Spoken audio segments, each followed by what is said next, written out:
Hello everyone. Today we will start Unit 2, Exercise 2.2, Question number 1, third part. Let fx equal to 6x square minus 3 minus 7x. ठीक है, equation आपको क्या given है? 6x square minus 3 minus 7x. सबसे पहले हमें क्या करना होगा? इक्वेशन को ax square plus bx plus c की फॉर्म में लिखना होगा, क्योंकि किसी भी इक्वेशन की फैक्टराइजेशन करने से पहले हमें इक्वेशन को इस फॉर्म में लिखना होता है. सबसे पहले डिग्री 2 यानी x की पावर 2, उससे पहले x की पावर 1, उसके बाद कांस्टेंट. क्लियर? तो उसको हमें इस फॉर्म में लिखना होगा 6x square minus 7x minus 3. ठीक है, टर्म को आगे पीछे करेंगे. सबसे पहले x की पावर 2 आएगी, फिर x की पावर 1, फिर कांस्टेंट नंबर. टर्म को, नंबर्स को मीन्स यानी टर्म को आगे पीछे करने पर उसके साइन चेंज नहीं होते. ये बात आप ध्यान रखिएगा. तो इस क्वेश्चन में हमें करना क्या है? हमें इसके जीरो निकालने और इसको वेरीफाई करना है.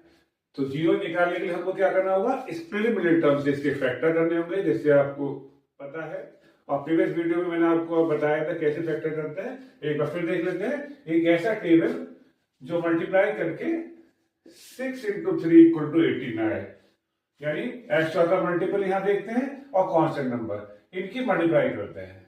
यहाँ 6 है या 3, तो 18 लाना है. 18 में भी क्या है? 3 आपका माइनस का है, तो आपको माइनस 18 लाना है. ठीक है, साइन का भी ध्यान रखिएगा. मल्टीप्लाई करके माइनस 18 आए और बैलेंस करके यानी प्लस या माइनस करके आपको यानी माइनस 7 डिजिट आया है, वो आपको देखना होगा. ये आपको इसका हिसाब लगाना होगा, यानी बीच में इसका बैलेंस माइनस 7 है और मल्टीप्लाई माइनस 18 आए. ठीक है, तो आपको टेबल लगना है, अच्छी बात है, वरना आपको फैक्टर करके देखने होंगे. फिलहाल 9 टू 18 होते हैं, तो यहां हमने लिखा 6x square minus 9x plus 2x minus 3. अब है यहाँ माइनस 7x लाना है, इसलिए मैंने माइनस 9x प्लस 2x लिखा. अगर प्लस 7x लाना होता तो क्या लिखते हैं? Plus 9x minus 2x. मतलब साइन आप इसके अकॉर्डिंग लाइए, क्या आपको बैलेंस देता है, माइनस 7 लाना है या प्लस 7, वो यहां पर आपको थोड़ा ध्यान देना होगा. क्लियर? अब क्या करते हैं? फर्स्ट 2 में से कॉमन 3x कॉमन लिया, 3 2 6, 3 3 9. लास्ट में कुछ कॉमन ही नहीं है, तो क्या कॉमन लेंगे? प्लस 1. अगर कुछ भी कॉमन ना हो तो क्या कॉमन लेते हैं? 1, क्योंकि 1 सभी का मल्टीपल होता है, तो हमने 1 कॉमन लिया. हमने देखा दोनों ब्रैकेट सेम, दोनों ब्रैकेट सेम आ गए, कॉमन ले लिया जो ब्रैकेट सेम था. यहां हमारे पास 3x बचा और यहां प्लस 1. तो इस fx जो हम लेट किया इक्वेशन को, उसके फैक्टर हमारे पास आ गए 2x minus 3 3x plus 1. But हमको क्या फाइंड करना है? जीरोस. तो क्या लिखेंगे यहाँ पे? For zeros. Okay, put fx equal to 0. बिल्कुल प्रॉपर स्टेप लेके चलिएगा जो मैं आपको बता रहा हूं. ठीक है, अब इसके बाद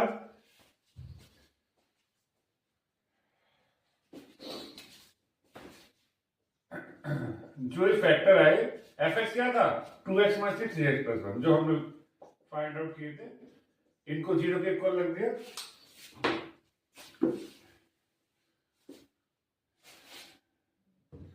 इनको 0 के इक्वल रखने के बाद हमने सबसे पहले अगर 2x में 3 0 के इक्वल है, क्योंकि ये भी 0 के इक्वल है, ये भी 0 के इक्वल है. अगर 2x में 3 0 के इक्वल है तो क्या हो गया? 2x इक्वल 3 और x इक्वल टू 3/2. ओके, और अगर 3x प्लस 1 आपका 0 के इक्वल है तो क्या होगा? 3x इक्वल टू माइनस 1 और x इक्वल टू माइनस 1/3. ठीक है, हमने क्या करा? इस इक्वेशन को स्टैंडर्ड फॉर्म में लिखा, उसके फैक्टर करे यानी बैलेंस करके हमने ये 7 और 18 लिखा, कॉमन लिया. कॉमन लेने के बाद हमारे इस एफ एक्स के फैक्टर ये निकल के आए. फिर जो फैक्टर थे उनको 0 के इक्वल रखा, क्योंकि देखिए मेथड के अकॉर्डिंग आप करिएगा, डिजिट तो कुछ भी हो सकती है एग्जाम में, कि स्टेप बाय स्टेप में करना क्या होता है। फिर फैक्टर को हमें 0 के इक्वल रखा, पहले इस फैक्टर को 0 के इक्वल रखा, वहां से एक्स की वैल्यू फाइंड करी, फिर इस फैक्टर को 0 को रखा, वहां से एक्स की वैल्यू फाइंड करी, तो आपकी क्या हुआ कि ये दो आपकी एक्स की वैल्यू फाइंड हो गई। तो यहां पे क्या लिखेंगे, सो द जीरोज आर क्या 3/2 एंड -1/3। ये क्या फाइंड हो गया यहाँ पे, जीरोज। ओके, तो जीरोज फाइंड जब हमारे हो गए तो इसके बाद हमें क्या करना होगा, वेरिफिकेशन। तो हम यहां लिख देते हैं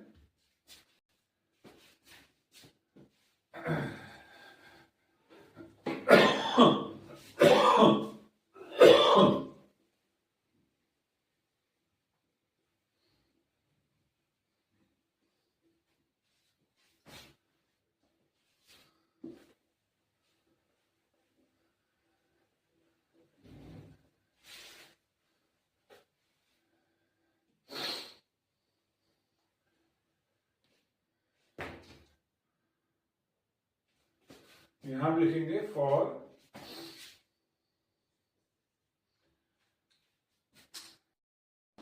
तो वेरिफिकेशन लिखेंगे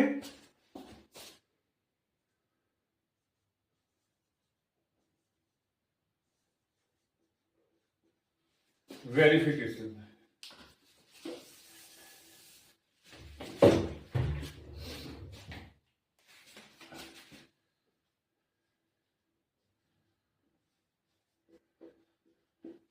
ठीक है, सबसे पहले sum of the zeros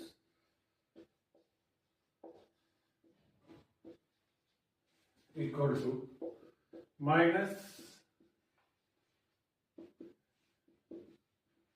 coefficient of x upon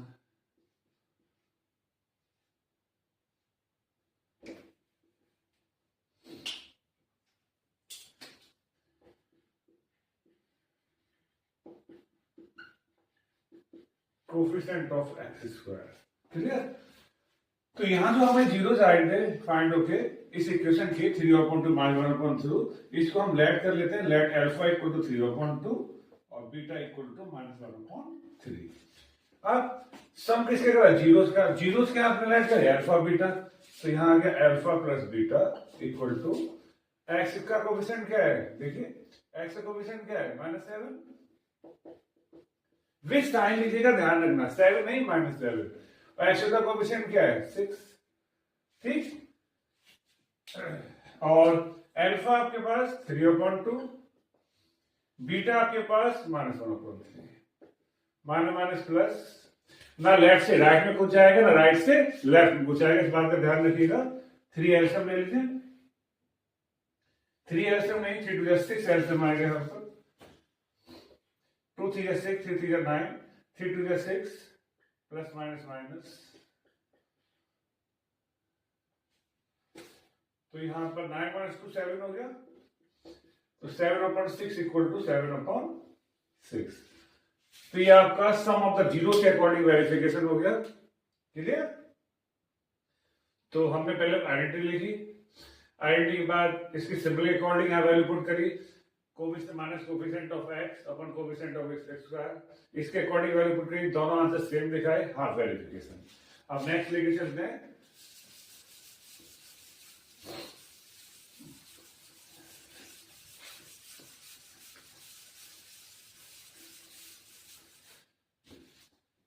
अब चलते हैं product of zeros. Product of zeros, इसको लेंगे constant term upon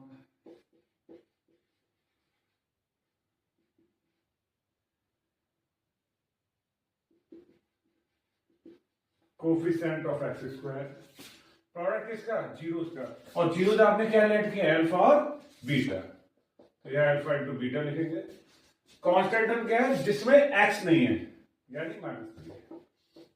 x square का कोफिशिएंट 6, अल्फा के बेस पे अल्फा की वैल्यू, बीटा के बेस पे बीटा की वैल्यू, और और इसे भी कैंसिल आउट कर लीजिए, 3 1 3 2 6। यहां भी आप कैंसिल कर लीजिए, -1 और नीचे 2 आ गया।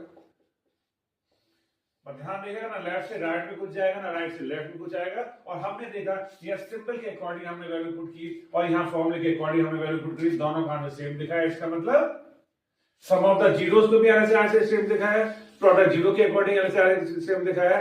तो यहां पर क्या हुआ, दोनों सेम आ गए। इसका मतलब क्या होगा, हेंस वेरीफाई। ठीक है, तो 3 मार्क्स का क्वेश्चन बोर्ड एग्जाम में जरूर आता है जीरोस फाइंड करने के लिए। इक्वेशन दी हुई है, सिंपलेस्ट फॉर्म में करिए, यानी स्टैंडर्ड फॉर्म में ax + bx + c की फॉर्म में। उसके फैक्टर कीजिए, फैक्टर करेंगे उनको जीरो के इक्वल रखिए, उससे जो 2 वैल्यू निकल के आएंगी, क्योंकि जितने पावर के इक्वेशन उसके उतने ही जीरो जाते हैं, उसको फिर हम जीरोस को वेरीफाई करेंगे by sum of the zeros and product zero के अकॉर्डिंग। तो ये था क्वेश्चन 1 का थर्ड पार्ट। मे भी समझ में आ गया होगा। कोई प्रॉब्लम हो तो कमेंट बॉक्स में कमेंट कीजिए। Thank you.